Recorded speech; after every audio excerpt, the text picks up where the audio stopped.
And we are live, Rangers and overall hockey fans. Thank you guys so much for chiming in. This is episode 48 of Rangers Review. Myself, Wardy, as many of you guys know me from Wardy NYM, also where I cover the Mets. And yes, we have Stat Boy Steven here. We haven't talked in basically 3 weeks. It's kind of insane the last time that we did an episode, but that was because of the All-Star break happening, of course, and then we waited until we saw at least the first couple games so that way we can review them, which is exactly why we're called Rangers Review. So we'll be doing that for the last 3 games of the Rangers, their first 3 post All-Star break. Then we'll be again into towards the end, really a preview of the upcoming games that start tonight.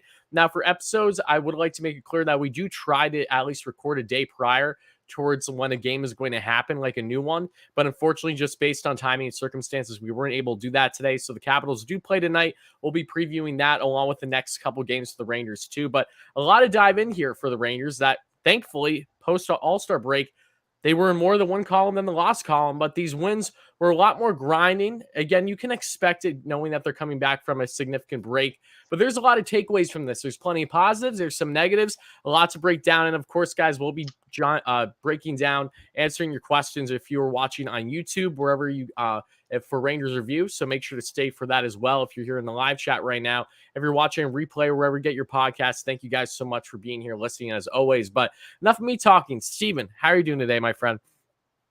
Good. Yeah. Apologies for everyone who expected us to record yesterday, but about 30 minutes before we started the recording, I just wasn't feeling well, and I told Tyler to postpone it for a day.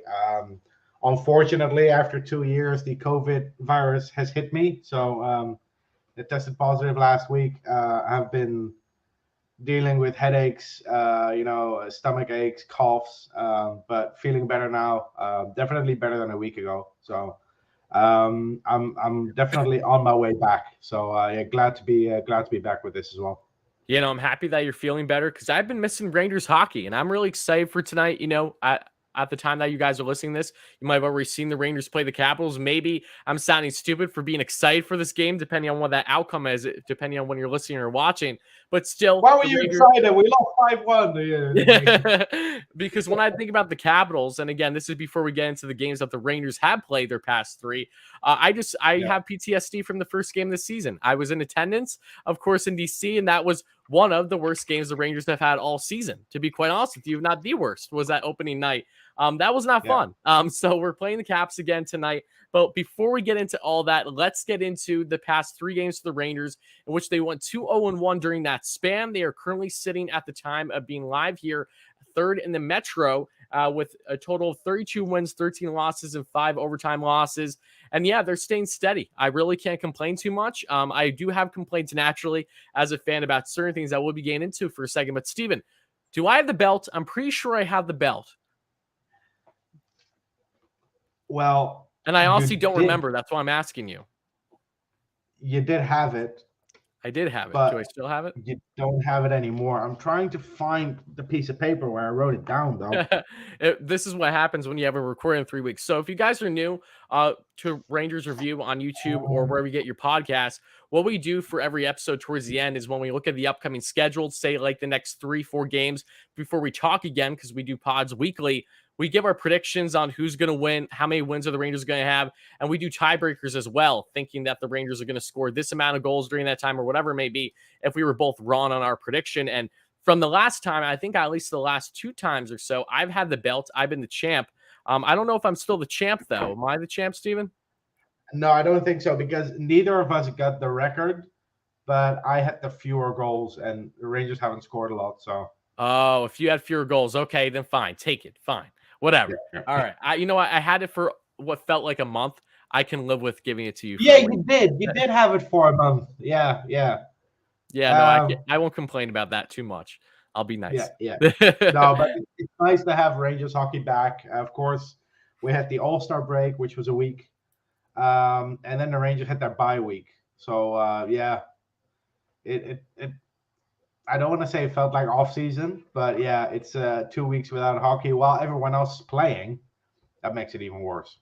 Yeah, I think it hit me a little harder just because it's not even like I have other things going on. I was watching NBA for a bit, but like there's nothing going on baseball, and I covered that daily because we're still in a lockout. So it was a little upsetting the past couple of weeks. So I'm very happy that the Rangers are picking up their schedule now. and you could tell to get right into the recap. That first game against the Bruins, you could tell the Rangers were struggling to get back into Yes, playing clearly in that actual first game. period, especially.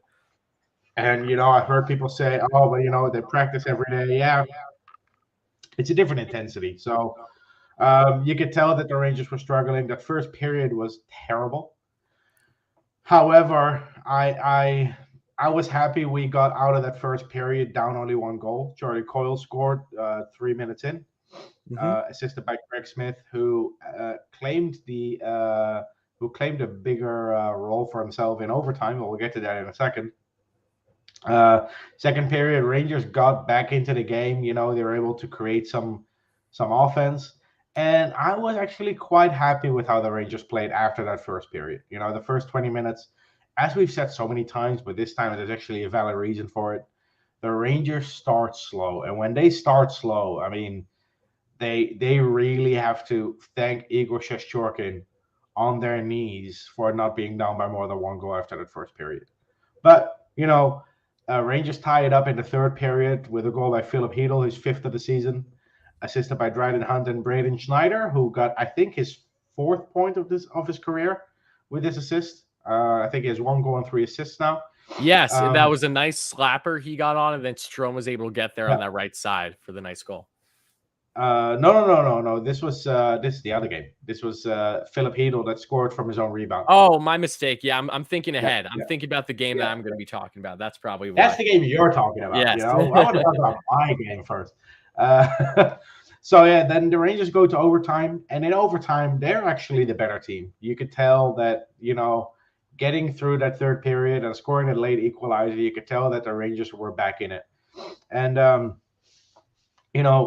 eventually there's something happening in the crease with Shesterkin. Craig Smith gets called for goaltender interference. There's contact with the head for Igor Shesterkin. Alexis Lafreniere stands up for his goalie, gets called for 2 minutes for roughing. So, of course, since it's already 3-on-3 on the ice, nothing changes. So it was still 3-on-3 for the final 2 minutes and 12 seconds. But what happened then is something that a lot of Ranger fans hated. I personally think it was the right call. They probably could have executed it better, but the spotter called downstairs and said Igor Shesterkin has to go into the locker room to get checked up because there was contact with the head. And when you look at Igor, it just sucked. It was just terrible timing, unfortunately. It sucks. But if you look at Igor Shesterkin, and I've had this conversation on Twitter with people, I brought up the fact that when the camera zoomed in on Shesterkin, he was blinking heavily like this, and that was the first thing my dad pointed out when we were watching. He was struggling to focus, and I've had people say to me, "Oh, he does that all the time." I don't really care if he does it all the time because that is a clear symptom of a concussion. If you are struggling to focus, if you are if you're unable to see properly out of your eyes, that's a potential symptom of a concussion. And maybe Shesterkin does it all the time, but it doesn't matter. The spotter sees this. It's a possible symptom, so they call him into the locker room. Shesterkin wasn't happy. Slapped his stick onto the glass. I was surprised he didn't get fined for that. But you get fined for the stuff that really shouldn't matter nowadays, and the stuff that does matter, you don't get fined for. Look, if the Rangers fine Shesterkin $5,000 for that, I don't think there's anything you can say you can argue against it. In the heat of the moment, I understand it, but it's something they can fine you for. Luckily, they didn't fine him, but Rangers get through overtime without conceding a goal, and they take it to a shootout. Georgiev comes in cold. I don't think he made any saves. Let me quickly check. No saves in 41 seconds for Alexander Georgiev. So no shots on goal for Boston. And then we go to the shootout, and something unbelievable happens. Igor Shesterkin comes back out of the locker room, and the garden explodes. And in that shootout, the first 3 rounds, each team scored twice. DeBrusk and Zibanejad in the first round, Panarin in the second round, and then Coyle tying it up in the third round. and then a whole bunch of unsuccessful attempts by both teams. Yep. Lafreniere, Haula, Fox, Hall, Strome, McAvoy, Kreider, Frederick, Edel, Foligno, Hunt, Craig Smith. And when Craig Smith missed, there was something. You could feel it. There was something there. Because Craig Smith, of course, the bad guy from overtime, unable to convert against Igor Shesterkin. And then Keandre Miller finishes it in the ninth round of the shootout. Yeah. I gotta say, I have been very critical of the shootout. I think it's not hockey. I think it's still better than a tie, but I don't want games to end that way.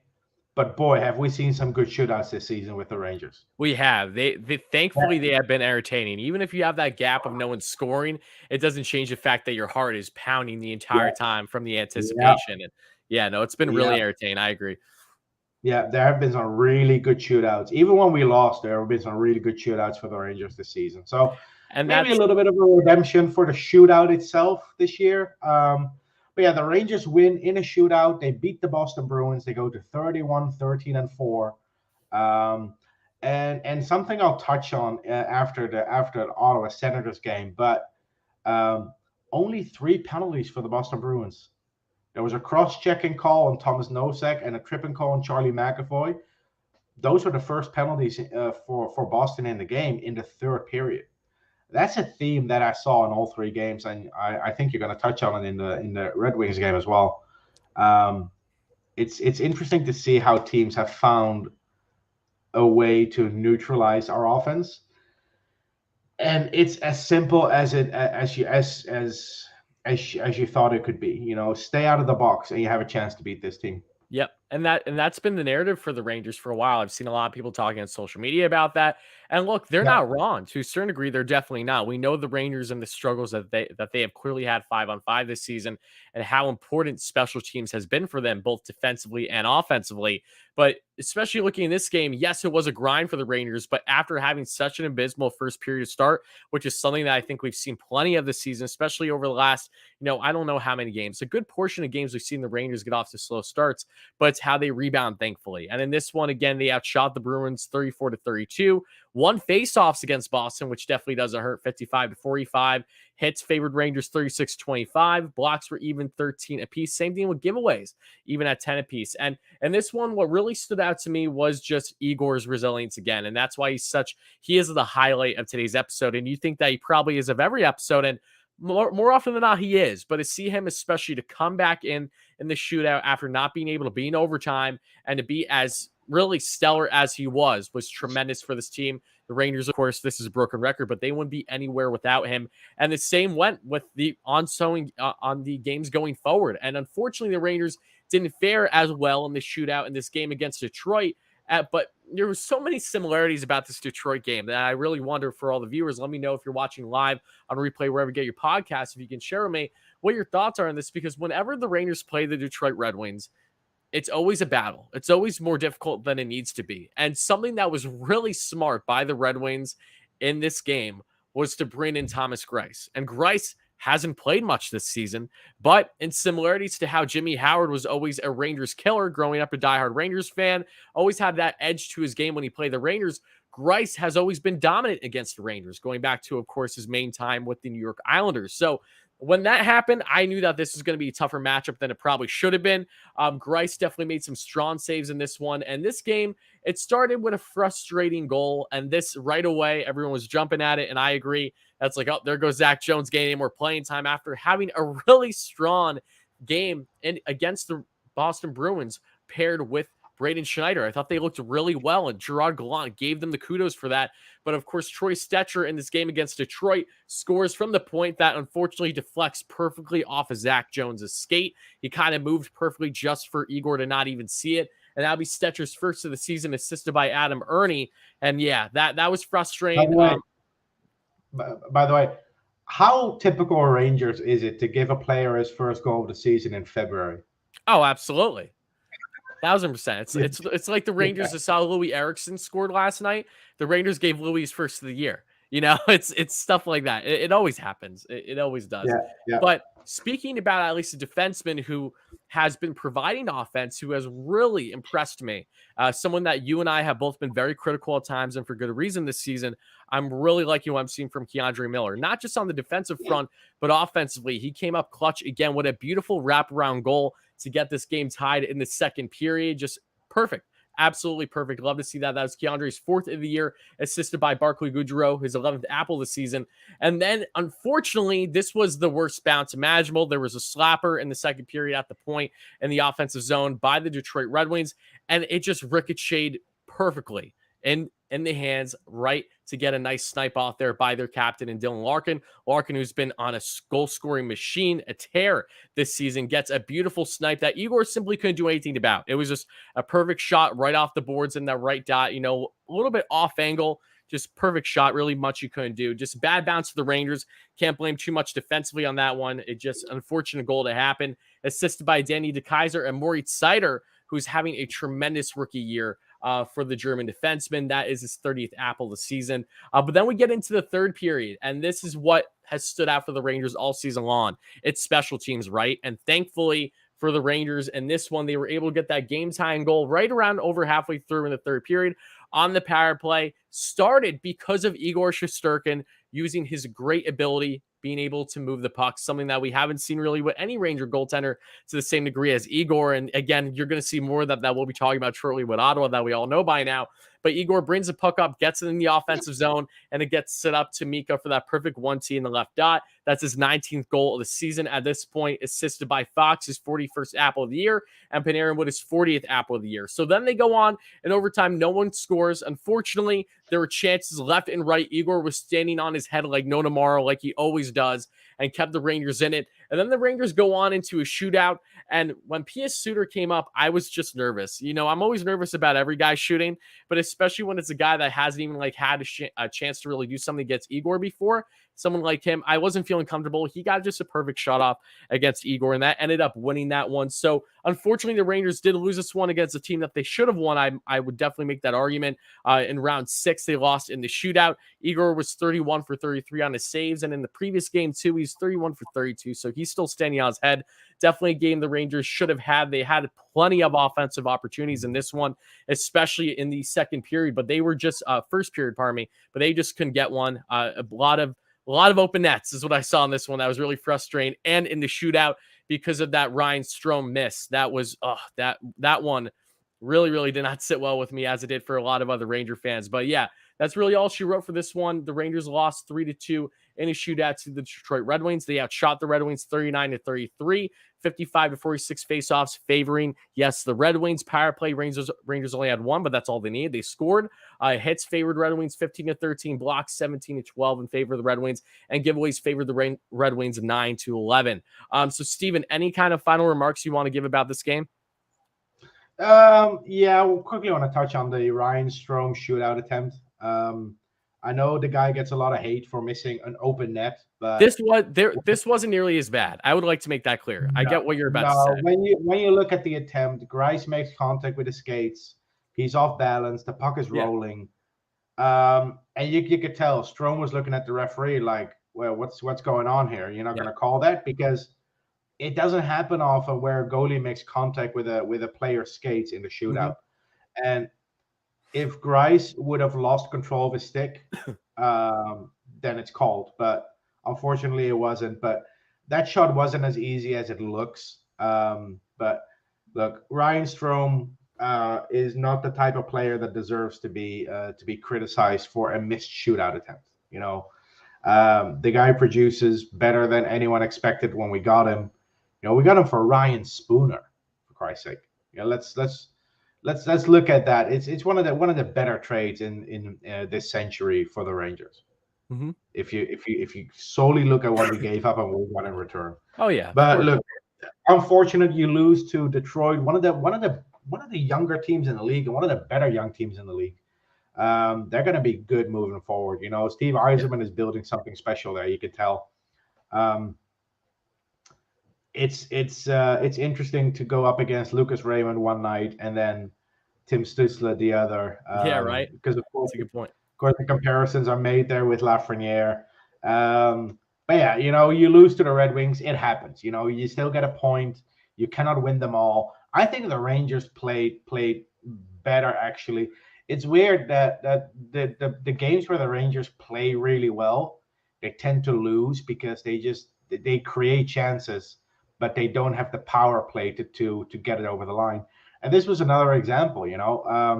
If you look at the Rangers, they had one power play. Yep. That's it, and they scored on that power play, and that only got them to overtime. So again, you see, it's a new trend that you're seeing now. The Red Wings are staying out of the box, and following up against the Senators on Thursday. What was it, Thursday? Yeah, Mm-hmm. I think so. No, Yeah. wait, Sunday. No. It was Saturday, Sunday. One of the days on the Sunday. weekend. Sorry. Yeah. Sunday. Yeah. Got my days a little bit mixed up at the moment. No, me too. I understand. Sunday, early your game. 5 p.m. game in Ottawa. Rangers go north of the border for the first time in a long time. And again, I'm getting a little bit tired of conceding the first goal in the first 5 minutes. But another example here, but this one was all on Barclay Goodrow. Yep, it was bad turnover. Bad turnover by Goodrow. Stützle, just beautiful shot. Can't be mad at Igor on that one. Just beautiful shot by Stützle. Or wait, do I have my goals mixed up here? No. Stützle scored first in this one. Yeah. I think there was that goal. But great snipe by Stützle. And I remember saying to someone on Twitter, I don't want to say that I prefer Stützle over Lafreniere, but I wish Lafreniere scored a goal scorer's goal once in a while. You know? And agreed. And we've always felt that way. It doesn't matter how you score. Yeah, it does. I mean, I'm a fan. I watch games to be entertained. I want to see players score nice goals. And yeah, Lafreniere has a bunch of goals, but they're all in the same area. They're all basically with a wide open net from the bottom of the circle, either on a rebound or a cross crease pass. Yeah, it's effective, but I want to see a little bit more from him. So let me put it this way: that isn't what the Rangers drafted him first overall for. Exactly. Yeah. I mean, if Hedl scores 20 goals like that in a season, I'll be the last one to complain about it. Yeah. But you draft someone first overall, you want to see a little bit more. And this goal by Stützle was one of those goals where I was like, that's what I want to see from Lafreniere, And that's always been the X factors with not just Stützle, but Lucas Raymond. Like, I was obsessed with Raymond in his draft year. Mm-hmm. I felt very strongly that he is going to be a stud, and we've seen it on full display so far in his first year with the Red Wings. And I genuinely don't know how much of a factor this is, but I do believe, and I don't want you to view this as a stereotype or anything like that, but I do believe that the European aspect of this is important, especially with the style of play, especially with them playing against men. Yes, I know that Raymond didn't get too much time when he was playing in the Swedish league, but when he was getting drafted at least. But same thing with Stützle. I just think that experience overall has made them better players at a younger age to hit a league like the NHL versus playing in juniors. Yeah, and to quickly touch on that before I go into the rest of the recap of the Ottawa Senators game, this is one of the reasons why I'm always arguing against the rink size debate. You know, everyone's always like, "Oh no, he's coming over from Europe, so he needs to play in the AHL to get used to the smaller rinks." Listen, we have Lucas Raymond, we have Anton Lundell, we have Moritz Seider, a defenseman. Last season we had Stützle, Nils Höglander last season. Yes. They adjust with ease. It's not the ring size to have to adjust to. It's when you're good enough, you're good enough. Sebastian Aho never played a game in the AHL. I think Jonas Donskoy, not a superstar, never played a game in the AHL. Mm-hmm. Jesper Bratt of the New Jersey Devils never played a game in the AHL. They all came over from Europe, and they stuck around the moment they made the team. When you're good enough, you're good enough. Anyway, circling back to this Senators game, the Rangers tie it up about 2.5 minutes later. And this is the Ryan goal Strome, that I got mixed up earlier. Yes. exactly. Ryan Strome getting his 10th of the season from Braden Schneider and Artemi Panarin. Braden Schneider, who gets his 4th assist, adding to the 1 goal he has. He has 5 points in his career so far. Love to see that. And Artemi Panarin, assisting on that goal and then getting the game winner in, near the end on the power play. Man, what a snipe! And this is I screamed at the TV, Steven, when he had the open slot. I was just yelling, "Rip it!" And then he just slapped it right on glove side. I'm like, "Oh, thank God." I was joking that Artemi Panarin had been watching Brennan Othman tapes the last couple of days. That's Because funny. in the days prior, Brennan Othman had a couple of breakaways where he just shot. He just rifled it behind the goalie. And as you remember, the game before, Artemi Panarin had a couple of breakaways, 2-on-1s, where he assisted on passing. He had a breakaway with Barclay Goodrow, and he passed. Yeah, Oh we my saw God. the first 2 games, especially. The Red Wings game, they were definitely better, but they were just so passive. You could tell no But one wanted it's to take. also being rusty. You have to, Yeah, and this is what we talked about earlier. You have to get into that whole vibe of playing games. The yeah. intensity isn't there in practice. But Panarin on the power play, assisted by Zibanejad and Strome, meaning Strome and Panarin have a multi-point game. The Rangers edge it out against the Senators in Ottawa, and the Senators they're not a good team yet, but you can tell that they're building something there. Oh, they have They have so many young pieces. They have so many like quality young pieces, though. yeah It's not yeah just for the yeah sake of having young kids playing because they're in a rebuild. Like they started with no. that, but now they're to the point where yes, all their young studs that they've drafted with high picks are blossoming, and they have plenty more Yeah. too, especially defensively that have yet to make their debuts. Yeah. There's still Jake Sanderson, who they drafted 5th overall. He's Yep. in college, I think, still. Mm-hmm. Yeah, the Rangers edge it out. Panarin with his 55th point of the season in 45 games. Whew. Slowly getting there point-wise, And honestly, out of the 3 seasons he's played so far, this is easily the least impressive one by Artemi Panarin. And he's Pace-wise. still on Yeah. on pace for more than 100 points. It's crazy. He's on pace for, well, maybe not 100, but he's on pace for like a 90-point season, and go ahead. he's not having a super season. No, he's not. But it's important when we look at Panarin just how really effortless he looks. Even the games that you think that he's really not giving it all, he's destined to at least get 2 assists. And this is something that most Ranger fans can probably agree. We're going to be just seeing year after year, especially with him if he loses his legs, as he gets towards the end of his contract. Like, you're still going to get that playmaking ability. You're still going to get him gain on the score sheet, like really with ease. Like it does. You don't even second guess it with Panarin. You know there's an issue with Panarin when he doesn't have a point. Like that's where it stands out, like we've seen his dominance. We will continue to see it. But yeah, you're right. And in regards to since he first became a Ranger a couple of seasons ago, yeah, this is the least impressive he's been. But that shows you how spoiled we've been because he's still one of the best in the league. And he just hasn't been maybe as flashy as we would like to say so far. So Artemi Panarin has 14 games without a point. He has 17 games with multiple points. Yeah. He has more multiple point games than 0-point games this season. Yeah, and that's typical for someone like him. It's fascinating just to watch a player in his prime like this wear a Rangers jersey for once. But we're not there yet because the Rangers won. But man, that final minute. Oh my God. It was flashbacks to what I'm used to is what that was. Oh my God. Getting his 50th career win wasn't enough for Igor Shesterkin. He went for it. He went for the empty net. Oh, I'm sorry. You're talking about, yes, I know. Oh my God. Yeah. My man he's going to get one. He is 100%. He's going to get one. Yes. 100%. He didn't get one this game, but man, was he close. Oh boy. And there were hints of this in previous games, as recent as the Red Wings game where you talked about that outlet pass he made. He goes down on one knee and he passes, and it's fascinating. And I'm going to say something controversial here.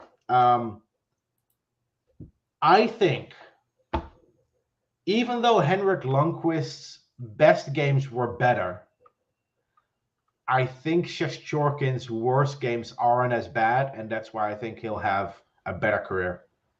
See, that's an interesting take because I tend to agree with you in the sense that it's hard to explain, but with Hank, Yeah, his best games, no his goalie will ever get close to Henrik Lundqvist on his game. When Henrik Lundqvist was at his peak, he was correct. the best goalie in the world. When he zoned in on a game, you knew you were winning it. You Yeah. knew he would drag it out of the fire for you. Yeah. But when Lundqvist put up a stinker, it smelled bad. And it was And one of those things where a lot of the times it wasn't necessarily because of him. Let's look at the defenses in front of him, right? You no, know? but if you and this is something that someone else said the other day. If you look at a highlight reel video of Henrik Lundqvist's biggest saves, some of those biggest saves are the result of his own mismanagement of the puck. There's one save against the Columbus Blue Jackets, for instance, Ryan Johansson, where yeah. yeah. Yep. That's a perfect example. And there are a couple more of that, where great save, but if Henrik Lundqvist had half the puck handling ability that Shesterkin has, man, I don't even want to know how good he could have been. And we're I talking about a Hall of Fame goalie. Well, look, Henrik Lundqvist is the best goalie I'll ever see in a Rangers jersey. I just think Shesterkin will be more consistent.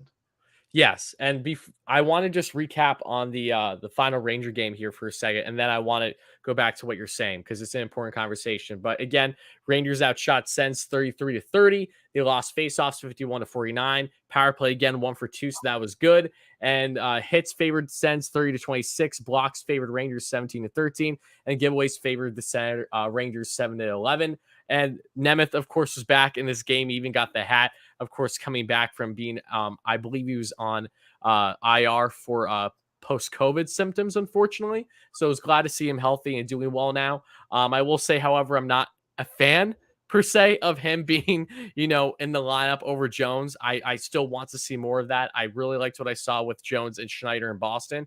And I know that the Detroit game wasn't necessarily as good, but I still want to see more of him. And we'll be preaching on that here shortly. But my issue is that Nemeth had a decent game. He's still not better than Zach Jones. Yeah, And no, and what's that's exactly frustrating. What's frustrating is that it took one, not even a bad play, but let's just consider the Detroit goal by what's his name? Stetcher. By Stetcher. If we call that a bad play by Zach Jones for a second, it's not a bad play, it's just unlucky. But Yeah, it only took one bad play for Jones to get taken out of the lineup. Gallant had his David Quinn moment. And I know Gallant said it has nothing to do with his performance. Yeah, listen, a puck deflects in off of Zach Jones' skate, and all of a sudden he's out of the lineup. It's frustrating to see a kid that has been playing better than Nemeth not getting a leash long enough to absorb one mistake, and that's frustrating. Nothing against Nemeth, nothing against Nemeth personally. He's just not an NHL caliber defenseman this season. He may have been last season, but on the Rangers, he has not been good enough to play in the NHL. I'm sorry, but no, you're 100%. It is what it is. Jones is back in Hartford now. Hopefully, he'll get some decent minutes. It also means, to me at least, that Nemeth is back in the lineup for the foreseeable future, with Hayek being the seventh defenseman. And here's the thing, though. Let's see how long this lasts because we'll be getting into it here towards the end of the episode. But the Rangers have one of the toughest just 3-game stretches coming up. How are they going to fare in these big metro type moments? So that's going to be, I think that's really going to stand out. And I know that Gallant watches. Gallant's aware. So I appreciate the fact that even though that I haven't agreed with Gallant on everything this season, especially regarding the third pair, you're not talking about our show, right? That he watches. Yeah, our show, of course. What else would he be doing? He's not watching the actual games. No, all jokes aside, is that we at least have seen from him his ability to adjust and giving the guys time. It hasn't been to the extent that I would like, but I appreciate the fact that we're at least seeing it, and I hope we see more of it. And I hope that I don't want Nemeth to get exposed. I want him to play well. If he's going to be on the team, I want to make sure that he actually is deserving.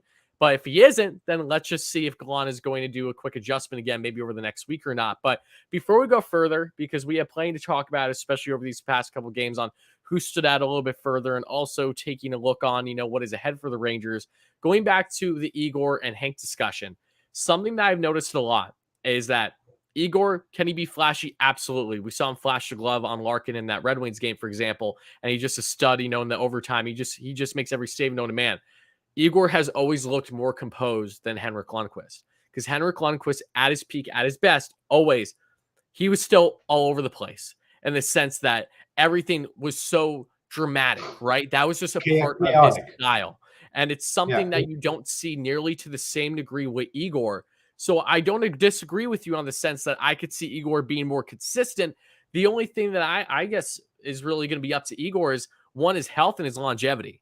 Those are the two big things, right? Because Igor has also been gifted with something that Hank was not gifted with for plenty of years throughout his time as a Ranger goaltender, if not all of his years. But of course, the Rangers still had strong defenses, especially in the Tortorella era. But point being is that Igor, since he has really started out, yes, I know the Rangers didn't have much in his first year, but you can tell the Rangers are starting to develop something nicely defensively. It's going to continue to get better. There's a very strong possibility that Igor's going to have a better defense in front of him statistically than Hank had throughout his career. And it feels like that we're going down that route pretty easily. So that's another thing to keep in mind. It's year 3 of his career. Well, it's second full season of his NHL career, and he has a Norris caliber defenseman in front of him. That helps. Yeah, it definitely helps. But this team reminds me so much of Lundqvist's rookie season, 05-06. And that's something that I can't relate to, just based on, where I was at the time. I wasn't watching every game. So I'm curious what your take is. Yeah, so it was a stellar top line. Jágr putting up franchise record numbers. Mm-hmm. That's our Panarin. That's our Panarin. Although this season you could say it's our Kreider, because Kreider is still on pace to break those records, both total goals and power play goals. But that team relied so heavily on a top line, and this team relies so heavily on, I don't want to say a top line because at even strength we're just not good enough, but that the power play is carrying them. The power play and goaltending. This team reminds me a lot of the 05-06 team, but with more talent coming up. In 05-06 we didn't have half the talent we have coming up now. We still have in Hartford, Robertson, Lundqvist, Jones. In juniors and college, we still have Othman, Korczak, Cooley, Berard. This team, this organization, and we should praise Jeff Gorton for this. Jeff Gorton has put together a prospect pool that can turn this team into a contender for a decade. So that's definitely exciting. It reminds me a lot of the 05-06 season on the ice, but with a lot more potential. Because that 05-06 Rangers season and 06-07, with Nylander, Shanahan, Pruka, Jágr, they were good, but they didn't have anything in the pipeline. Their best prospects in the pipeline were Callahan, Dubinsky, Anisimov. Unfortunately, Sharapanov passed away. And then the best forward they drafted was only a couple of years later in Chris Kreider in 2009. Yep. And he didn't come onto the scene until 2012, which we all remember. You remember that. Yes, that is my coming out party as a fan. That's your start, so to speak, of your journey. This team has young players. This team has a first and a second overall pick on the team already. It has young forwards coming through the ranks. It has young defensemen either on the team already with Miller and Schneider, or waiting in the wings like Robertson, Lundqvist, Jones. They might not all be here when we're actually contending, but it's good to have depth. And having Shesterkin in net, this guy's going to be our goalie for the next 10, 15 years. There's no doubt about it. Injuries, always hard to predict, but what I see from Shesterkin is just what we said before, his composure. When Shesterkin goes behind the net to handle the puck, my heart never skips a beat. Yeah. But when Lundqvist did it, oh boy, oh no! And look, I like Henrik Lundqvist, and like I said, he's the best goalie I'll ever see play for the Rangers. But when he left his crease to play the puck, oof, that my heart skipped a beat every time, because we all If know I what had a happened. nickel for the amount of times I yelled at my television when I saw Hank playing with the puck, I have a lot of Yeah. nickels. But That's pretty much if it. you look at Shesterkin, and opponents are realizing this now too, when you dump the puck, Shesterkin is basically a third defenseman. He's a threat, is what he is. He is. He is a threat. And remember the last time we recorded, I was complaining about our forecheck and us dumping the puck, how Yeah. we don't do it the right way. You Mhm. need to dump it into the corner where the goalie cannot get it. Our opponents need to do that too. Yeah, it's difficult. Something you can practice though. You need to be able to dump the puck into the corner without it ricocheting, careening off the boards and getting behind the net. That's the trick for our opponents to neutralize Shesterkin. But yeah, Shesterkin is something special, definitely. Yeah. Yeah, I mean, that's why we're talking about him staying stellar just over the stretch. Yeah, Look, he's on pace fastest, for fastest, fastest Rangers goalie to 50 wins. fastest Rangers goalie to 50 wins, and he is toying with having potentially the best save percentage in AHL's history. He is doing something truly unheard of as a starting goaltender. And He's again, game by game, even when yeah, Igor maybe isn't on his at his best, there's a different vibe to him, and it goes to not just his mentality, but the also if you look at the emotion that he shows, I think is really interesting to look at in comparison toward with someone like Henrik Lundqvist. You know, Hank was a very emotional goaltender. Like he was never afraid to tell you how it was. He was never afraid to correct the defense in front of him because he wanted to make sure that everyone was on the same page. Like get your shit together, basically.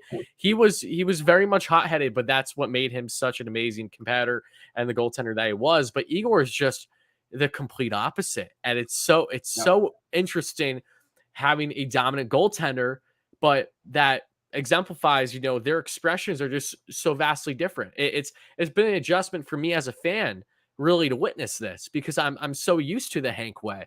So now you have the yeah. Igor way where he's like, yeah, I come in, I'm gonna do this, I'm gonna be fantastic, and then I'm gonna go on with my day, and I'll have a smile on my face. Like he has a simplicity to him that just really, If really, you really I yeah, enjoy. I do. if you look at his save percentage over the years, it almost looks like a video game.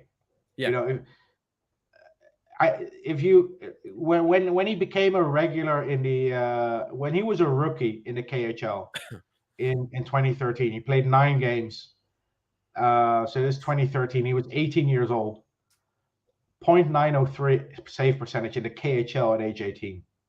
That that alone is crazy enough as it is. But then his last 3 seasons, when he was a starter, 0.937, 0.933, and his last season in the KHL, 0.953 save percentage. Yeah. He saved 95.3% of the shots he faced in a full season, 28 games, 0.953. And then he comes to North America, goes to Hartford, 25 games, 0.934, 12 games for the Rangers, 0.932. Last season was a little bit of a disappointment, I'd say, but still 0.916, not terrible. And this season, 0.939, his save percentage right now. Absolutely crazy. After 31 games he started, he has made 30 plus saves in 21 of them. Very Henrik Lundqvist of him. It's very Henrik Lundqvist like. I remember when we retired Lundqvist's number, people complained that how fitting to honor Henrik Lundqvist by giving away a win in the in the third period. No, but this guy is something else. Look, this guy's going to win at least one Vezina. We know how political the Vezina is. They rarely give it to the same guy twice. I think the last guy to win it twice was Bobrovsky. Yeah. And that goes back like over a decade now. Um, Henrik Lundqvist only won one Vezina, which is a damn shame. He should have won at least three, in my opinion. Hopefully, Shesterkin is going to win multiple, but I'll settle for the first one first.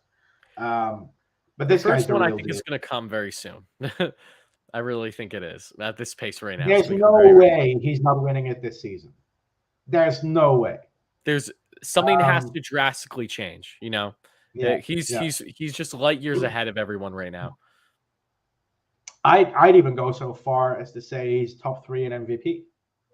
I 1000% agree with you. He is a heartworthy player this season. He is more heartworthy than Artemi Panarin, which is just so bizarre to say. You know what I mean? He's more heartworthy than Adam Fox. I think when it comes to MVP votes, Panarin is third on this team. It's crazy. That's such a good thing, though. That's a great thing. That's such a good thing. You know. But look, Shesterkin is going to get some silverware in his career. Hopefully, it starts soon. But yeah, there's something special about this. And that .953 save percentage in the KHL his final season, he missed the record by 2 saves, I think. If he would have made 2 more saves, he would have gotten the record because then it would have put him over to .954.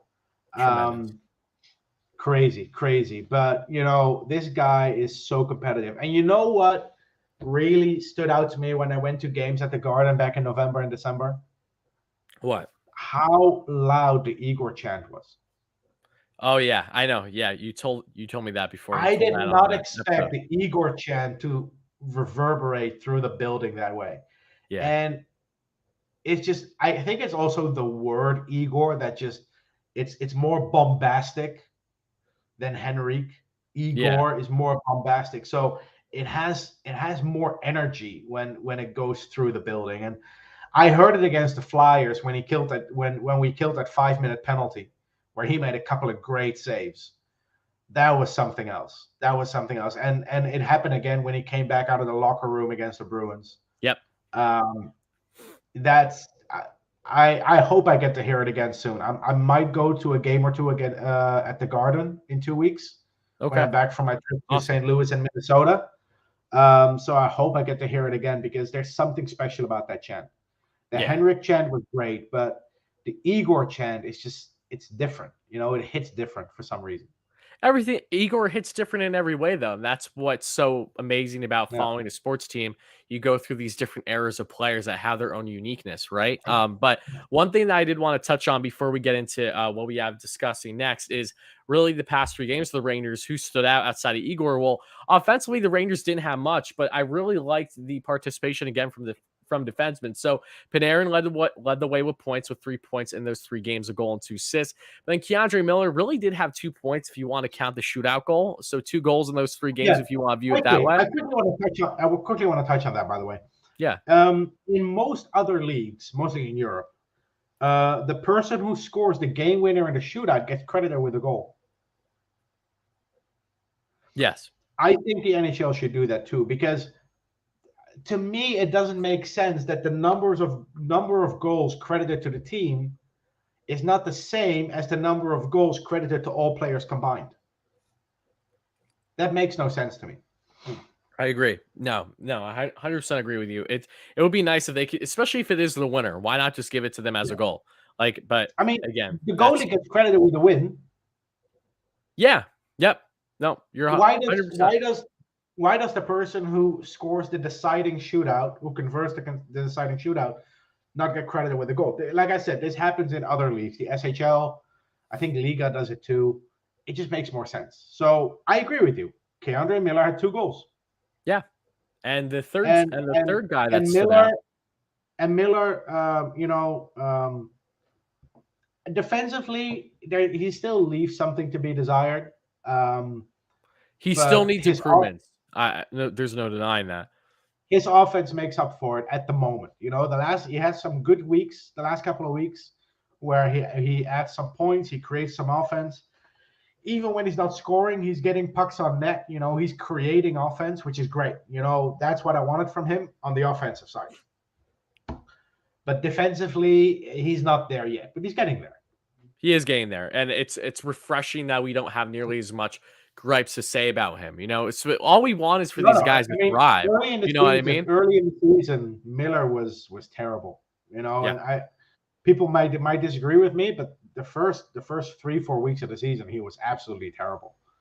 And I would have understood if he was sent down to Hartford after that stretch. It didn't happen because he was a regular last season, so it's a lot harder to send someone down at that point. But yeah, he recovered well. I think end of October, early November is when he picked it up, and I think January is where he really started to contribute offensively, and that made him a plus player.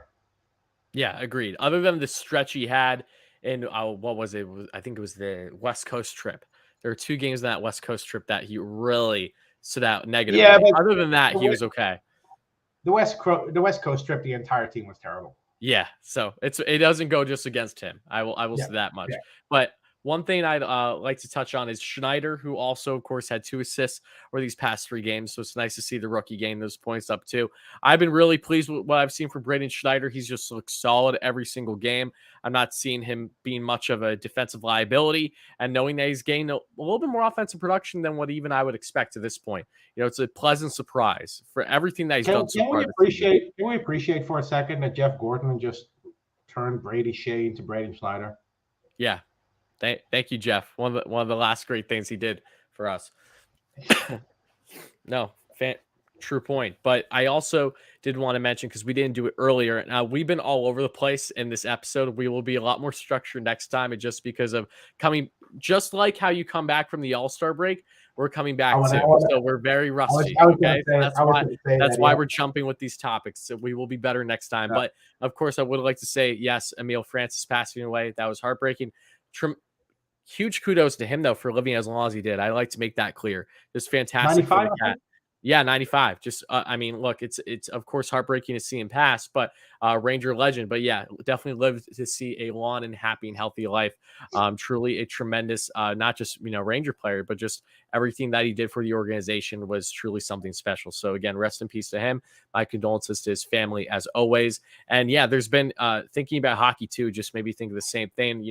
My thoughts and prayers have also been with Rodion Amirov, because I know that the Leafs came out over the past couple of days. Top prospect for them does have a brain tumor, which is obviously, terrible to hear.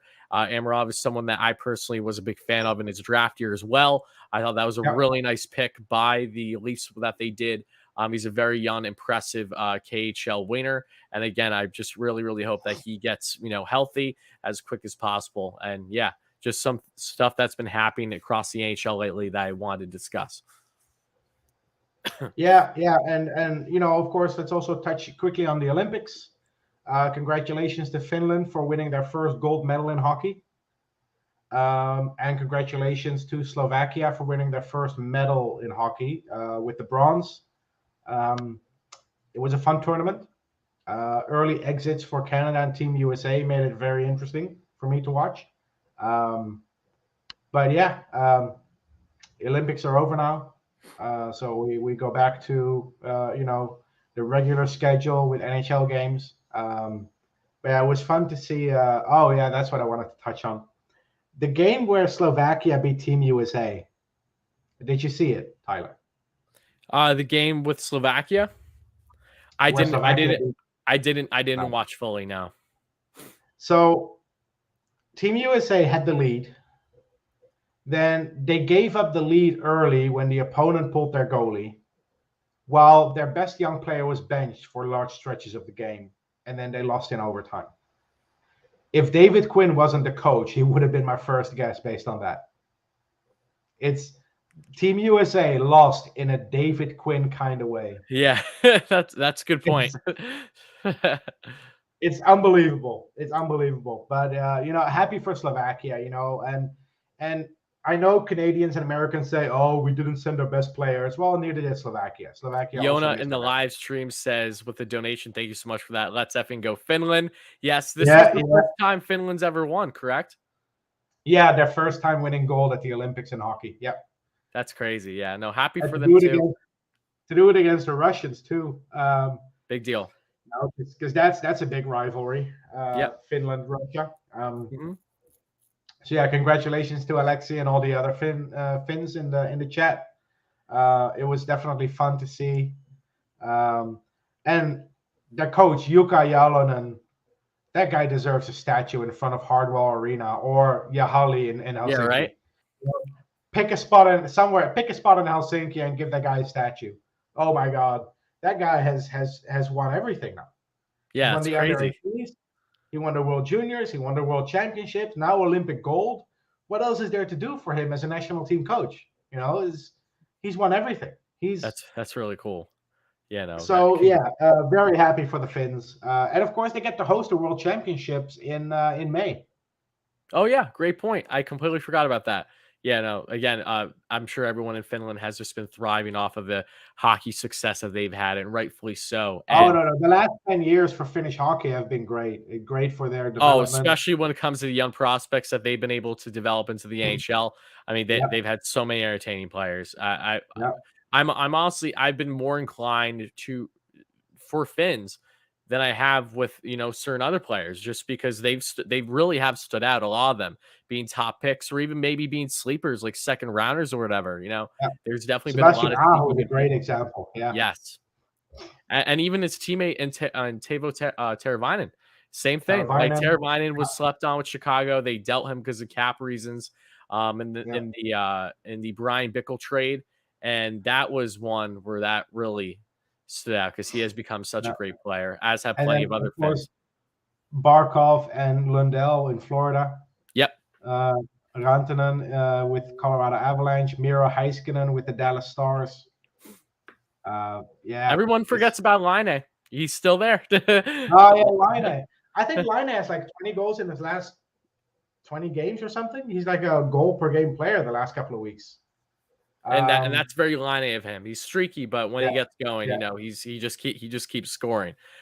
He's streaky. He's a better version of Brendan Perry. Don't get me started on Brendan Perry. I thought he was going to be Rick Nash's replacement. That's how I felt about Brendan Perry. Brendan Perry. Listen, I wanted Perry to be prioritized over Nash on special teams and everything when he first came here. I was like, this is the goal scorer we need. You know what? Rick Nash was terrible on the power play. He was god-awful. A great even strength player, but on the power play, he wasn't cut out for that. No.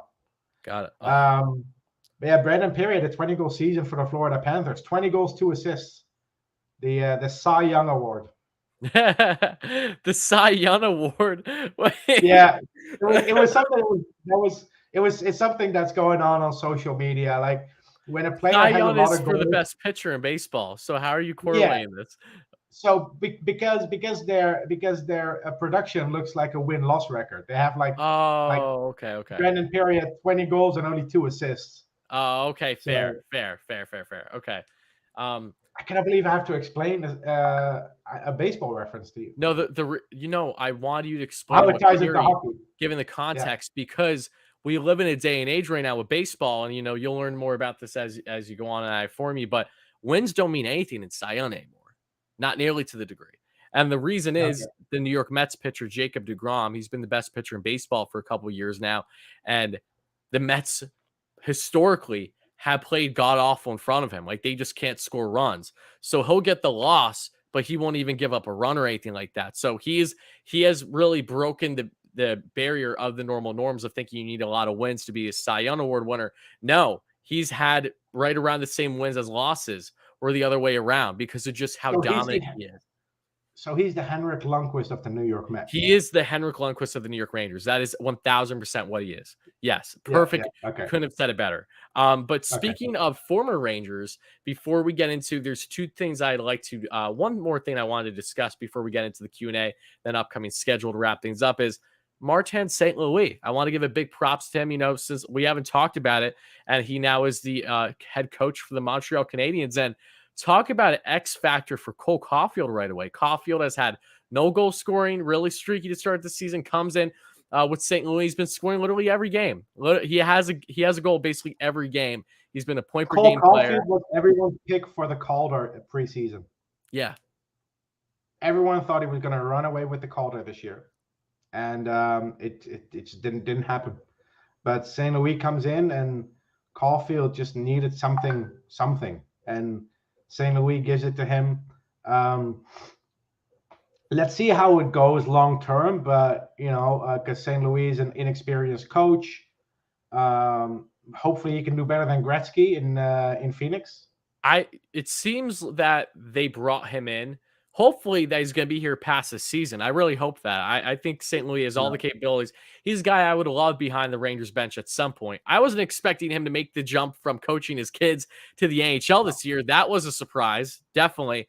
But you could tell that Montreal's thought process here is very, very similar to Carolina's with, of course, and Rob Brind'Amour. Brind'Amour had no coaching experience whatsoever. Yeah, but the first requirement of being a Canadiens coach is not if you can coach, right? If you speak French, yes, of course. And that's the first requirement. Yeah. But thankfully for St. Louis, he speaks French, and he was also a fantastic player. And I'm so happy for him. I'm jumping on the Habs bandwagon now. They got Gordon there. They got St. Louis. I don't have nearly as much ill will against them going forward as I have in years past for those reasons solely. Former director of European scouting for the Rangers, Nick Bobrov, is joining them as well. Yes. Yep. We talked about that as well. Bobrov, of course, had plenty of success with the Rangers during his time with NYR. Now he's going to be with Montreal, reunited with Gordon once again. And they also brought Vinny Lecavalier in their front office too. Very interesting. I like it, though. I will say I'm very intrigued. I'm entertained with what the Habs are doing.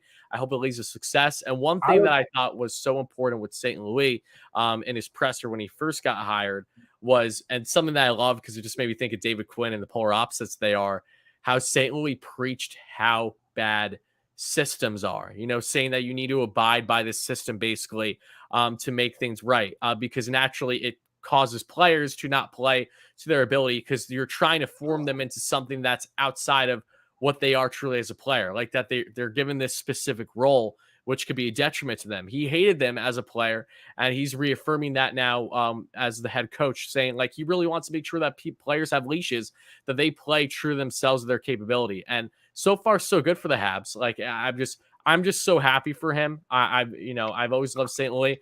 I will say it is a little bizarre because when I think of St. Louis, Montreal, I think of the absolutely horrid things Habs fans said in that playoff series about his mother who passed. So those are the things that hit me. I think about those emotional games in Montreal where the fans were just being terrible, absolutely terrible in that series. Yeah, but I never judge an organization based on their worst fans. No, I don't either. I'm just saying that was my last memory of St. Louis connected with the Habs. So it's just weird to see that transition. That for me personally, but I'm excited for him. I really am. So far, so good. To quickly stay with them, I did see, and I'm not the type of guy that wants to go into rumors, but Kravtsov and Georgiev make a whole lot of sense for the Canadiens. This is an organization that doesn't shy away from drafting Russians. They have Alexander Romanov on defense. They drafted Gordon, Sobolev, Kostenko. They have some Russians in their pipeline. They need a goalie, man. The Canadiens need something in net. Price is not gonna be the answer for them for a while. And they have Andrew Hammond on an emergency loan now. The Hamburglar. The Hamburglar is back in the NHL. 6 years after his last game, he picked up another win. It's unbelievable. But Samuel Montembeau, I think, is the other goalie they have. Yeah, he was from the Panthers, who actually had a good game or two against the Rangers, because of course he did. Yeah, of course, against the Rangers. I mean, if you've never heard of a goalie before and that team plays against the Rangers, you know what's going to happen. Yeah. But yeah, I mean, looking at that organization, I wouldn't be surprised if they go after both Georgiev and Kravtsov. Maybe just offer something in a package. And you know how the Rangers really shifted to major juniors as their main talent pool. Mm-hmm. Yeah, I wouldn't be surprised if there's a deal in there for someone like Jan Mysak who plays in the OHL. Who played in the OHL for the Kingston Frontenacs. How is I would be for the Hamilton Bulldogs. I really liked Jan Mysak when he got drafted. Yeah. What's he been doing? I might just double check quick, production wise. He's over a point per game in the OHL. I think I see his numbers pop up when I track Brennan Othman's production every time. I sign me up. I mean, sign me up. Not against that at all. Really not. I think he's close to 30 goals in the OHL. So yeah, we need some guys who can put the puck in the net. And I mentioned him now quickly. Brennan Othman, 34 goals on the season so far. Let's get a quick prospect update in before we take some questions. That's what I want to get with you. So how has Brennan Othman been doing? Because it seems like he's just continuing to dominate. Does everything you could expect from him, and he's finally getting some help from his teammates. It's no longer the one-man show in Flint. I think right now Flint's even number one in the division. Let me quickly check that to confirm, because they're in a division with the Sioux Greyhounds, I think. But Brennan Othman has been chipping in, has been scoring some important goals. And yeah, it's just every time I watch him play, I think, okay, he does exactly what I want him to do. So yeah, very happy with how his season has progressed so far. The other guy, Will Cooley, who's in the OHL, of course, a little bit unlucky over the weekend. He got called for a boarding in the final 5 minutes of the game. That resulted in a 3-game suspension. I think tonight is the second game he sits out. And then the other guy, Evan Vierling, who's on a tear now. 9 points in his last 6 games. Nice. Had a slow start to the season. Missed, of course, the entire season last year because of the pandemic. But yeah, good to see him do well. And in the WHL, as always, the most notable player in the WHL for us is still Ryder Korzak. Dylan Garand left the game with injury, so we have to wait and see what happens there. But Ryder Korzak, I think, is going to play in Hartford next season. Flint Firebirds, they're number one in their division now in the West. 2 points ahead of the Sioux Greyhounds with a game in hand. And I think in the league, let me check overall if it loads. Yeah, the Flint Firebirds are second in the league, 2 points behind Mississauga with a game in hand. So if they win that game in hand, they are tied for first in the league. Of course, the Hamilton Bulldogs are tied with them in points, have 3 games in hand on the Flint Firebirds. But it's nice to see Brennan Othman's team actually being more than just him carrying the team on his back, like we saw early in the season. Then, of course, in college, we have a couple of guys that are worth mentioning. Hugo Olas, the Swedish goalie. Yep.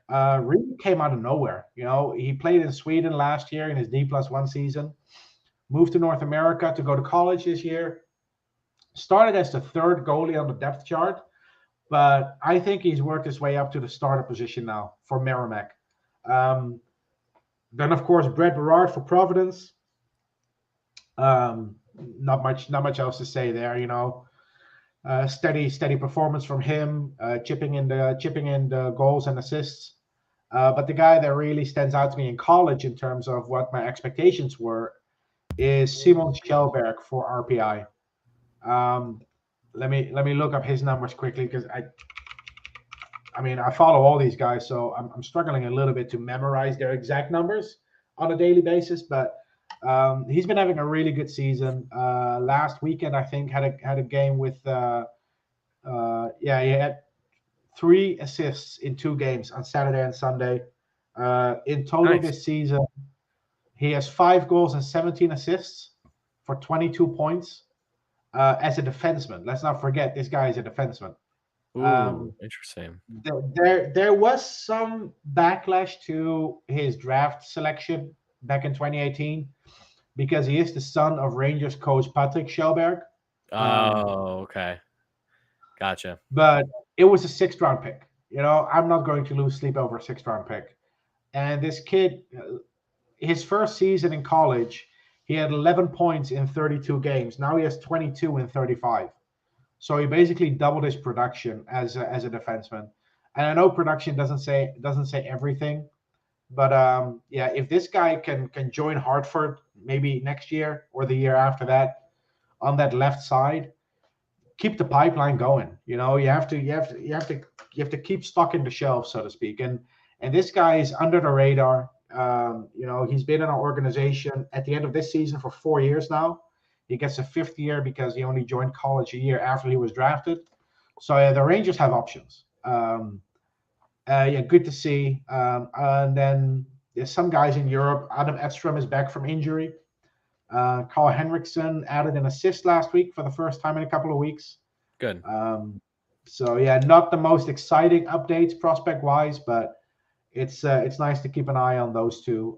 And then earlier this week, Jaroslav Chmelaris and Kala Väisänen played against each other in the under 20 junior liga, and they both scored in that game.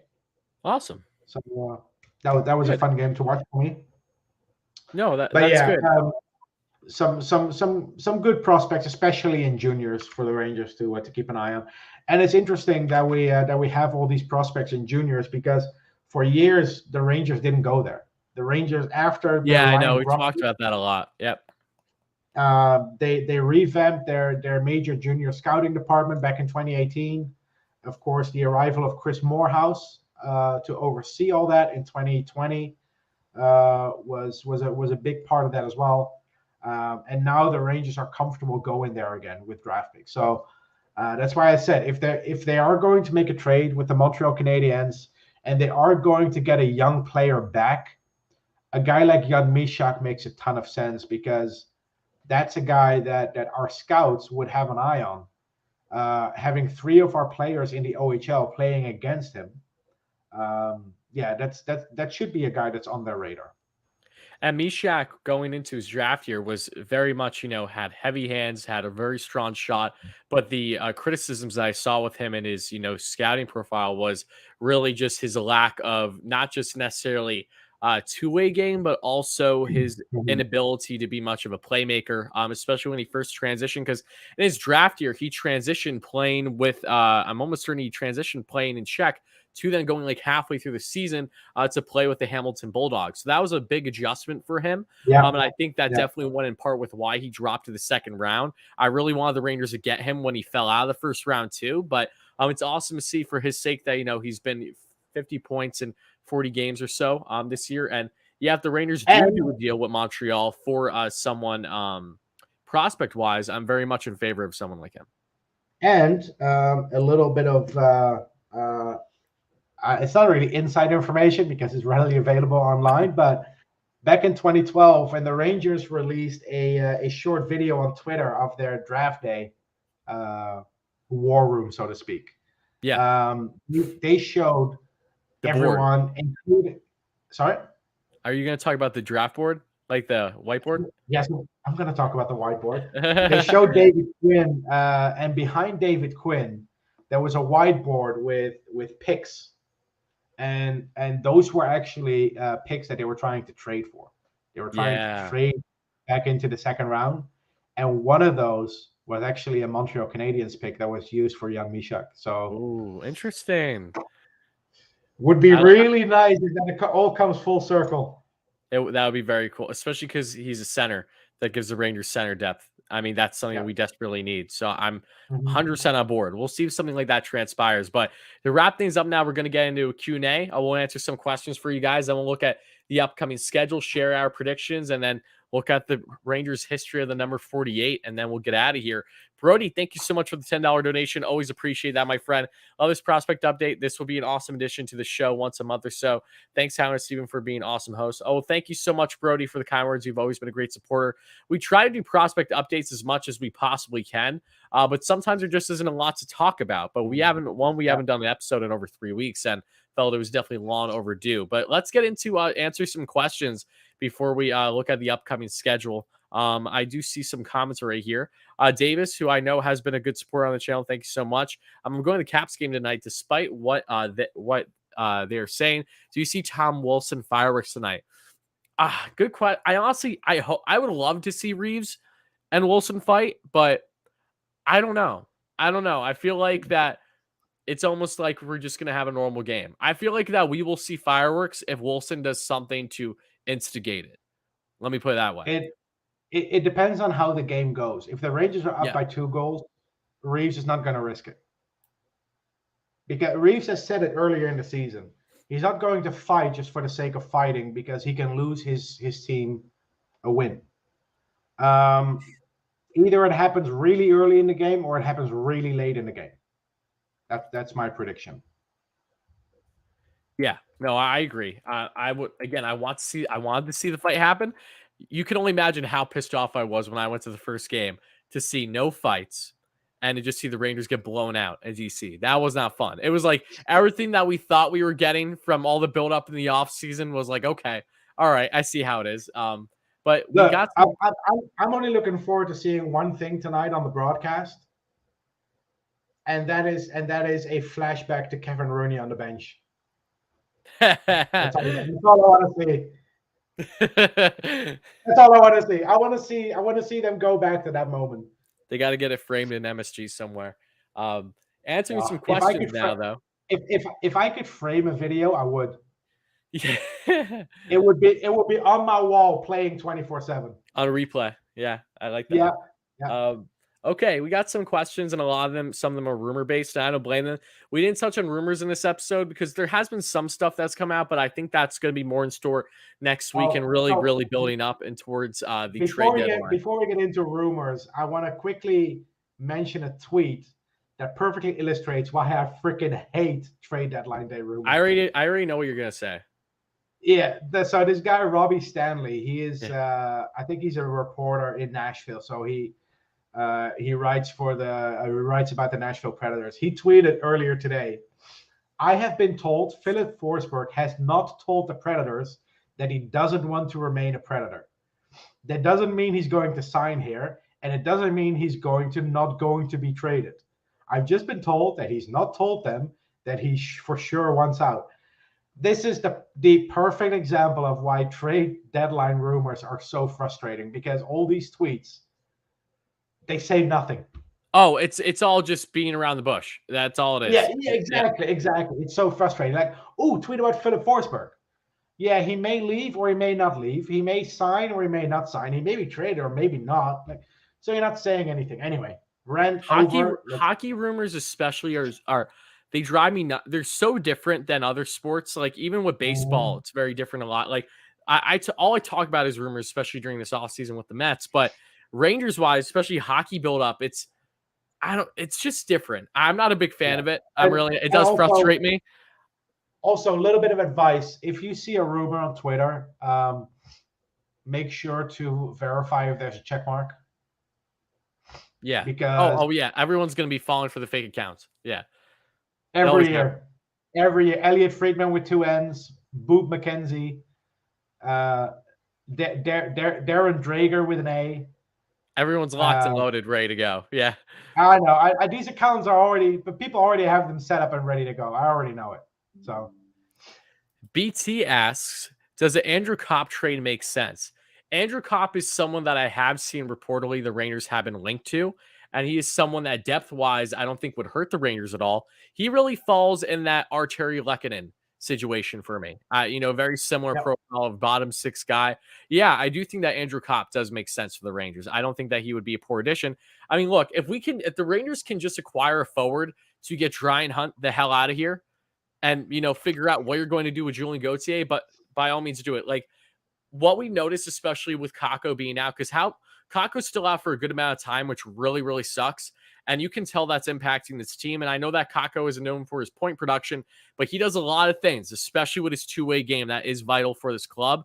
And I'm sick and tired of seeing Dryden Hunt in this top 6. I'm also sick and tired of seeing Julien Gauthier only get 7 minutes a game. Like, I just want to see more balance on that winger front. The Rangers are in desperate need of upgrades there that we've talked about all season. And also just depth-wise, center-wise. Like, Andrew Kopp is someone I'm not against personally. He has 28 points in 47 games this season. He broke out last season, actually, on 55 games in the Shorn year with Winnipeg. He had 39 points in 55 games with 15 goals, 24 assists, and a little bit of an increased role based on the Jets situation. But yeah, he's someone that, to just wrap things up on. I wouldn't be against at the right price. Just make sure you're not Well, giving up anything drastic for him.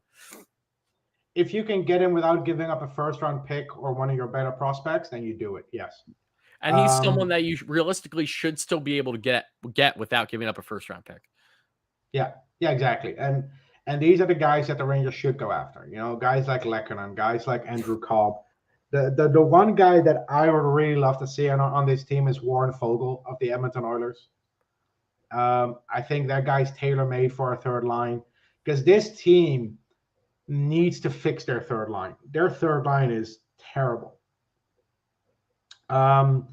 We complain a lot about the top six not creating enough at even strength. The third line is not even noticeable out there at even strength. You know, they go through entire stretches where I don't hear the names Hunt, Hedel, or Gauthier. But yeah, this team, if they want to actually make some noise in the playoffs, and if Drury is serious about going for it, then Cobb makes a lot of sense because he makes our bottom six better. And this team is not going anywhere when Greg McKegg is in the bottom six. Yeah, no, it's. I want to see Morgan Barron get some time. You know, it seems like it will be coming soon from what Golan has said. But yeah, I wonder if Morgan Barron has already decorated the press box because he sits there every night.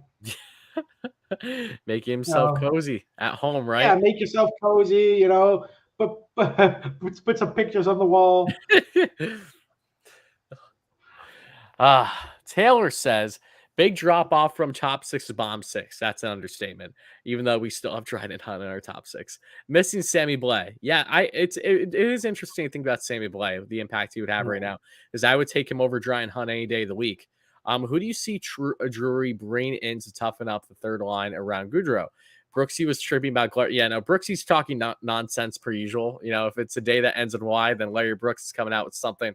Look, if this was June 2021, and you tell me that the Rangers should go after Clutterbuck, I believe you. I get it. Yeah, I get it. Clutterbuck doesn't bring anything we don't have yet. Yeah.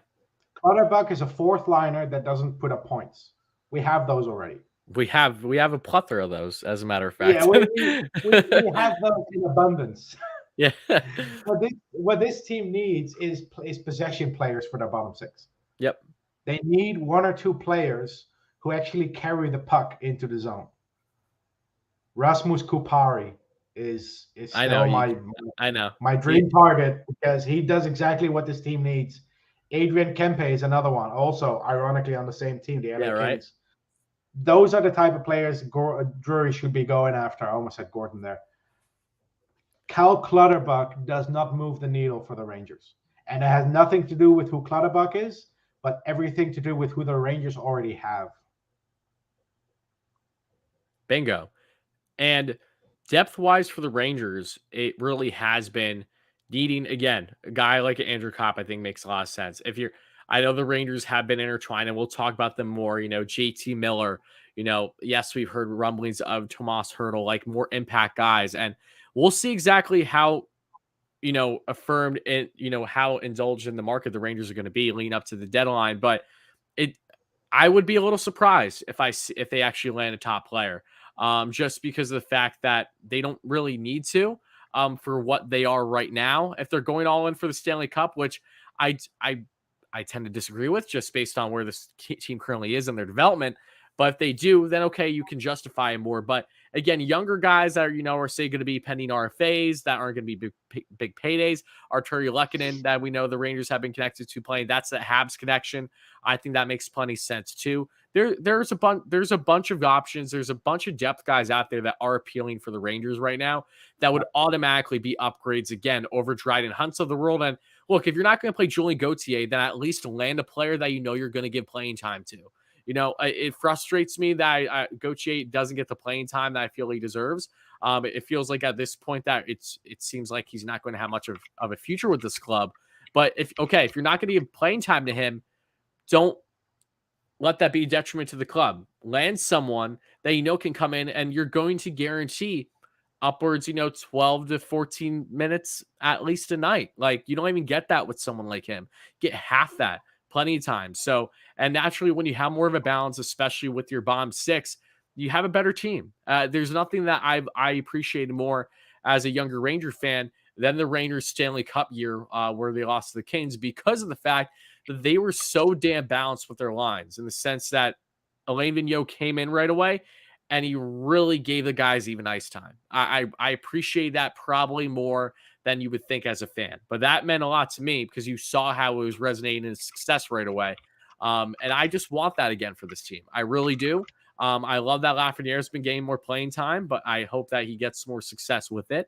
But again, it just feels like a broken record. These are things that I personally want. I'm tired of seeing guys that shouldn't even be in an NHL roster on this team, especially when they do have some options internally that have performed better, even a smaller sample size. I think Gauthier still has what it takes to be an effective player for us. I think that Morgan Barron definitely has what it takes to be a very effective player in the bottom six for the Rangers, and they're getting snubbed by guys like McKegg and so on and so forth. I'm tired of it. I really am. Yeah. Look, the most positive thing I can say about Greg McKegg is that he never disappoints, because I'm not expecting anything from him. Yeah. That's all you get, literally. Yeah. But look, Lehkonen, of course, there is that connection there with Capo Caco. They work out in the offseason. Actually, Arteri Lehkonen's dad, Ismo, is the guy who organizes the training camp for a bunch of Finnish players every year. So really, I didn't know that. There is that connection there, which is more than just them both being Finnish. Maybe some of the Finnish listeners in the chat know who I'm talking about here. But last summer they put together a training camp with I think Joe Armia was there. Mikko Rantanen joined them. They also worked with a Finnish figure skater. I forget her name. But yeah, Kako and Lehkonen, they train together in the off season, so that connection is definitely there. That's an interesting connection too, to see if that's going to just be another kind of cherry on top in the scenario where the Rangers would to acquire him, because that, in my mind, also kind of, you take away Brendan Smith. That was the guy that really helped put Kako under his wing when he came to the Rangers. Mm-hmm. Now bringing in Arteri, someone that he has the same intellect with, that's not a bad thing. And Lehkonen is a capable player, especially in that bottom six. I'm not against him. But he's RFA. Yeah, he is RFA, and he's not going to be expensive at all. And those are the kind of guys that the Rangers need, and that still have, positives. Like, there are still levels to their game that can impact the Rangers team as a depth guy. After hearing the price the Coyotes won for him, I'd say just go after Phil Kessel. If all they want is a third round. 100%. They're throwing the Coyotes are doing what they've always done. They're literally, it's like they're a money laundering club. Like, they're just giving away things without a problem for the benefit of the opposing teams, just because they're desperate. And yeah, if you can land Kessel on like not even a first or a second round pick somehow, my goodness, why wouldn't he? He's not the same Phil Kessel that won 2 cups with the Penguins. So no, we need to understand that we're not getting a 40-goal scorer, but he still brings something this team desperately needs. So for a third-round pick, 33 points in 51 games. I'm pretty sure I would take a Phil Kessel right now over Ryan Hunt on my second line with Kako being out. I don't know about you. Like, on a Coyotes team, might I add. That is the Coyotes. And if the Coyotes wanted a first-round pick, I'd walk away, because I don't want to give up. You don't give up a first-round pick for Phil Kessel. But if the reports are true and all they want is a third, then go for it, man. Just give them the third-round pick. Yep. And they don't even have to retain salary for it either, because we have $33 million in cap space at the deadline. It's a great point. Yeah, no, sign me up. If you're not, again, the only thing that I've been against with the Phil Kessels, the Joe Pavelskis of the world, is giving up like a lot, especially for, grizzled vets, if you will, in that sense. Not that they wouldn't be effective, but I just don't. The Rangers are starting a spot right now that I think warrants giving up, essentially the farm, like we've seen in the Sather days, when that isn't good. That's not going to be enough for the Rangers to, in my mind, go all the way to the Stanley Cup this season. I just don't see it happening. But yeah, sign me up with Phil Kessel, third-round pick. maybe even another pick, whatever it's going to be. Yeah. It'll be interesting if the Rangers do go down that route and if they somehow win those sweepstakes. Because think about it, Rangers wouldn't be the only team that's competitive right now that would want someone like Kessel as a depth guy for that much. Like, how can you go wrong? Yeah. By the way, the Finnish ice figure skater that they trained with, for the Finnish listeners in the chat, Tia Hurme. Okay. So I've never heard of her before until last summer when the article started popping up. But yeah, look, if you want to go after middle six guys for a second or third round pick, I'm all for it. If you're going to give up first round picks and top prospects, it better be for a guy who is here long term. Not even JT Miller, because I consider someone who is UFA next year, I still consider that player a rental. Fair. When we traded for Yando in 2015, he was still a rental. Yep. He was just a rental for 2 playoff series and not 1. Same with Martin St. Louis in 2014. There was no way we were going to extend him. So it's a rental. You get 2 postseasons out of him. JT Miller, they're not going to sign him to an extension because they simply cannot afford him. So if you're trading for JT Miller, you're trading him for 2 playoff series, for two postseasons, in a time where the Rangers aren't really contenders yet. If this is 2 years into the future, then by all means, go for it. If Lafreniere and Kakko were further developed right now, I think it's a different discussion. Exactly. If this team was an actual top team in the league, if this team was making things happen 5-on-5, if this team was dominating their opponents, I'd be all for it, because you're already a contender. You need to keep up with the rest of the league. But no, we're not there yet. Agreed. All right, let's get into the upcoming schedule before we get out of here, because we are at an hour and a half plus of recording. Again, we're rusty. Deal with it. Next episode, we're going to be, a bit more structured, I'd imagine. Maybe. Again, maybe I'm, speaking out of my ass a little bit. But the Rangers, their next couple games starting tonight again. We're probably watching Game Array by now if you're listening. We're going to be as structured as the Rangers at even strength. So don't have your expectations high, Okay, let's start with this Caps game tonight. Then, of course, on Saturday, we have the Pittsburgh Penguins in Pittsburgh, a 3:00 game. I don't like that.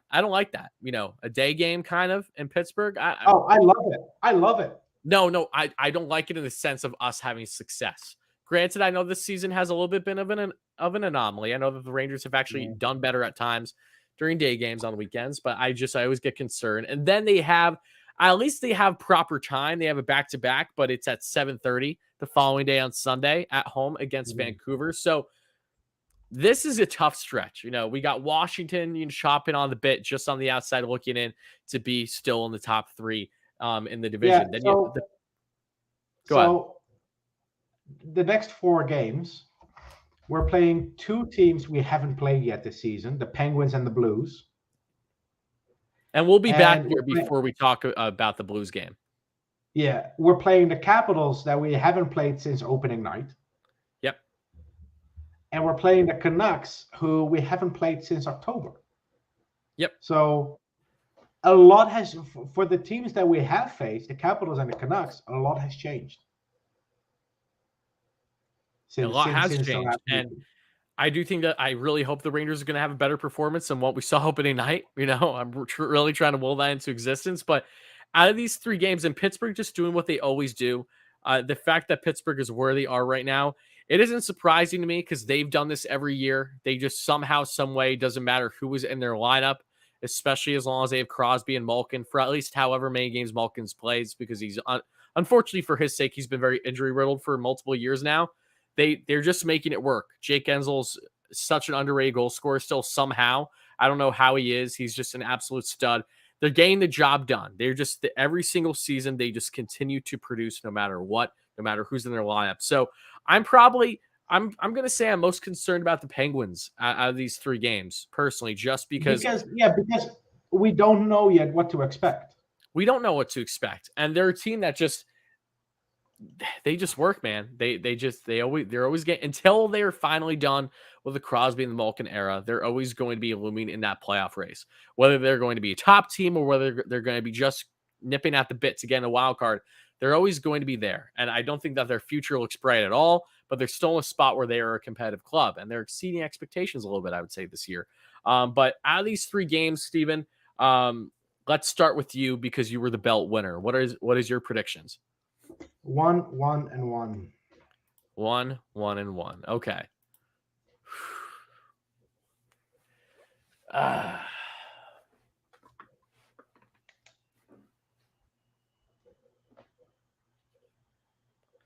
I am going to go.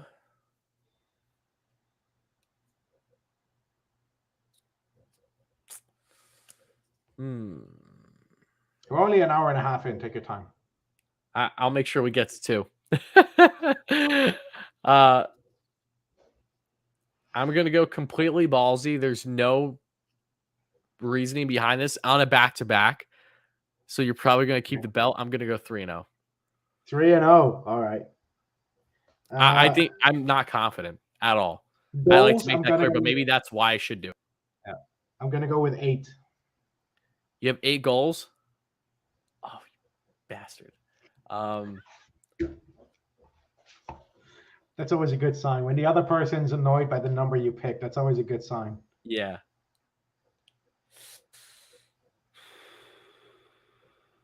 All right. I'm going to go with over under.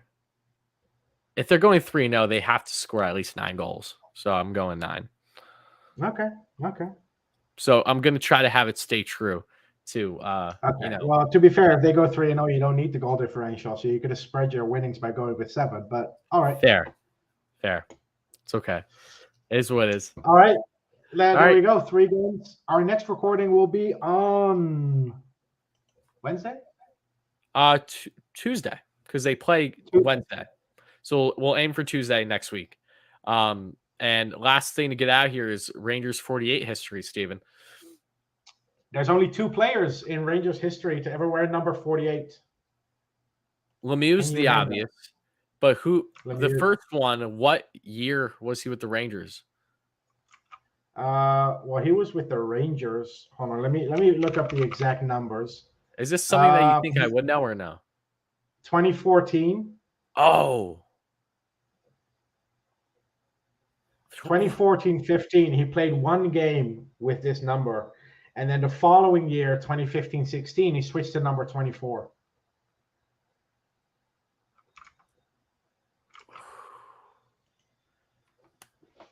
Ooh, I'm not looking at the chat right now in the live, if you're watching live either. Switch to 24. Who was 24? Bunievis wasn't here yet. I don't think. I thought Derek Dorsett for a second, but I'm like, it's not Dorsett. Did you say Bunievis? Yeah. No, it's not Bunievis. Bunievis actually went from number 67 to 24. I don't know. Who is it? We traded for him because he was drafted by the Phoenix Coyotes. Swedish center. Who it's Lindbergh. Oh. Oscar Lindbergh. Oh, someone said it in the chat too, in the live stream. Wow. Oh my goodness, Oscar Lindbergh. I was upset when the Rangers got rid of him too. I was upset that I wasn't upset that Michael Grabner didn't get picked. I was happy that Grabner stayed for Vegas. But I was Lindbergh. I know he dealt with his injuries, but I was still a little bummed to see him go at the time. It was at the time. It was between Lindbergh and Fast, and I think the Golden Knights made the wrong decision, the wrong choice there. Oh, they could have grabbed Grabner too. They had plenty of options. Yeah, but Grabner was too old. You know, as an expansion team, you want to go for a guy where you get a couple of years of control. Yeah, that's true. And at the time, Fast and Lindbergh were both still in their RFA years, so it made more sense to go with one of those two. They went with the center over the winger. In hindsight, obviously, it was the wrong choice, but Look, this just ties into a point I made last summer. Jeff Gordon maneuvered this team through 2 expansion drafts, only losing Oscar Lindbergh and Colin Blackwell. And we kicked him to the curb. The All in Anaheim a day's Ducks, work. the Anaheim Ducks gave up Shea Theodore to keep Josh Manson. Just a random example. The Florida They gave Panthers up gave up Riley Smith and Jonathan Marchessault. Well, they gave up Marchessault to convince Vegas to draft Riley Smith. The Minnesota Wild, so the Minnesota Wild gave up Alex Tuck. Yep. So they could keep Matt Dumba. There were some really interesting moves in that 2017 expansion draft. The Seattle Kraken expansion draft wasn't half as interesting, unfortunately. No, it wasn't. There were so many guys available that they could have got Max Domi. They could have got Vladimir Tarasenko. Price, even though Price wasn't going to go anywhere, and obviously he's been dealing with his own personal things going on this year. But yeah, there were a lot of big names for Seattle. They just said nope, we're not taking them. Yeah, but all right. And I think last thing I'll say on this, I think it's fair because if they would have gone for all those big names, you were setting the expectations extremely high because people expect you to make the Stanley Cup final like Vegas did. True. Very true. So by not going that route, they took the pressure off their team for the first couple of years. Yeah, that's a very valid point. I'm glad you brought that up. Vegas exceeded all their expectations, but because of the fact that Vegas did what they did, that is obviously what would prompt people thinking that Seattle could do a similar thing, especially if they landed some star players, or at least have been a star in the league. Exactly. But yeah. All right. Well, that's going to wrap things up for episode 48 of Rangers Review. Again, apologize for going all over the place with this one, folks. Excited for the next one. Hopefully the Rangers get a couple wins. Maybe they got a couple wins or losses by the time you listen or watch this, where we get your podcast. But we appreciate your support immensely. Happy to be back in the groove of things to watch some Rangers hockey. And yeah, we'll see how they do. And we'll be back hopefully Tuesday next week. And that should, in fact, be March 1st. So looking forward to it. Thank you guys all so much. Again, we'll talk to you soon. And let's go Rangers.